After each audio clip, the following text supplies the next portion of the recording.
on this video, we'll be looking at Act 1, Scene 6 of My Children, My Africa, Tammy's monologue. Remember, a monologue, it is a long speech that is done by one actor or character in a play or film, right? So now we'll be looking at Tammy's monologue in Act 1, Scene 6, right?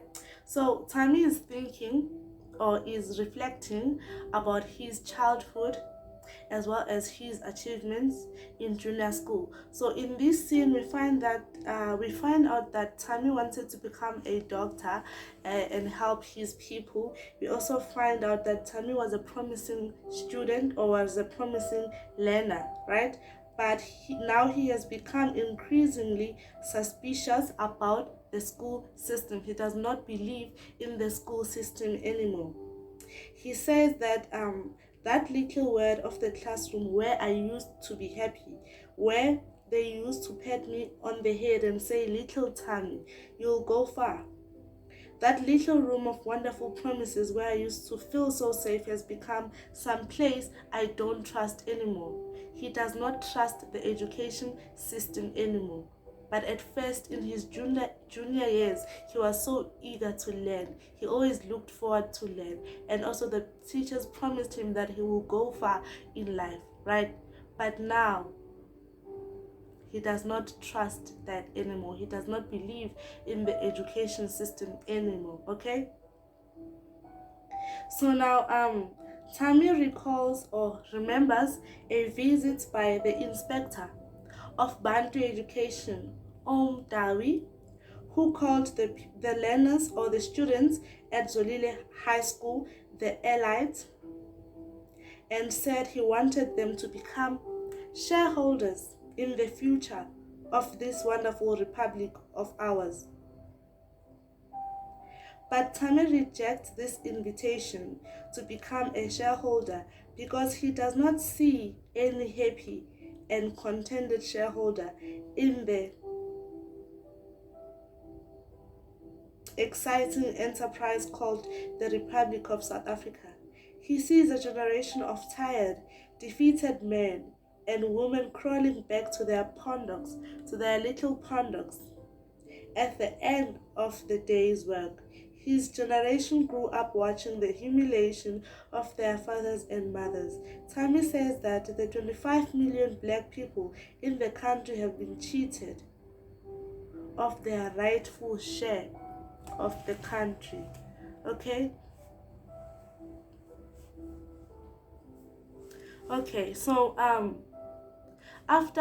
because Dawi, the inspector of Bantu education, came to schools to address the standard 10 students and motivate them, right? And then he called them, or he regarded them as people who are allied. He regarded them as future shareholders. Can you see the irony here? Okay, so that made Tammy very angry and very mad because majority of the black population worked for the white people, right? Some blacks did not even work. They didn't have employment. They would just sit around waiting for miracles to feed their families. Okay?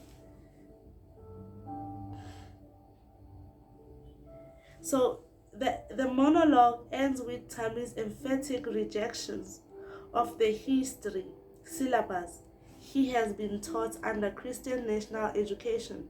He does not want to learn colonial history. He wants to learn struggle history. He does not want to learn history from the European civilization, but he wants to learn African history, the struggle history, okay? He wants to learn about Kliptown in 1955, Sharpeville in 1960, and Soweto in 1976. In fact, he rejects the school system altogether in favor of the classroom of the streets. Tammy concludes in his monologue that with the revolutionary cry Amandla, the audience realizes he is about to join the school boycott. Okay? In this monologue, we also find out that, remember, Tammy, when he was still in junior school, he was that eager student, that promising student, or that promising learner, right? But as he grows up, he does not trust the education system anymore, to an extent that he does not enjoy school anymore. Tammy also asserts that those classrooms from Zolile High School, they are set there. They are set as traps which have been carefully set to catch their minds and souls. And he ends his monologue with a revolutionary cry saying, Amandla, okay? So if he says that, as the audience, we realize that this person is about to join what? A political boycott. Okay, so now let us look at the comments on Act 1, Scene 6, okay? Character development. In this monologue, Tammy reveals his feelings and his opinions to the audience. He did. The audience has already heard Isabel and Mr. M's monologues, but this is the first time they hear exactly what Tammy is thinking. So far, he has merely hinted at his true feelings in conversations with Mr. M and Isabel. Here, however, we see how strongly he opposes Bantu education. We see how strongly Tammy is against Bantu education, to an extent that he believes that this type of education, it is a trap for them. It is a trap which has been carefully set to catch their minds and souls. Okay?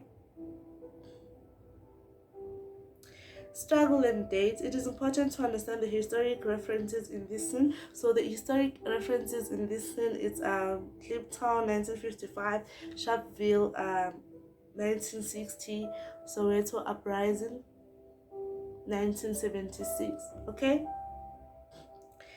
Alright, so I think you can read these on your own. The Cape Town in Soweto is significant because the Freedom Charter was adopted here in 1955.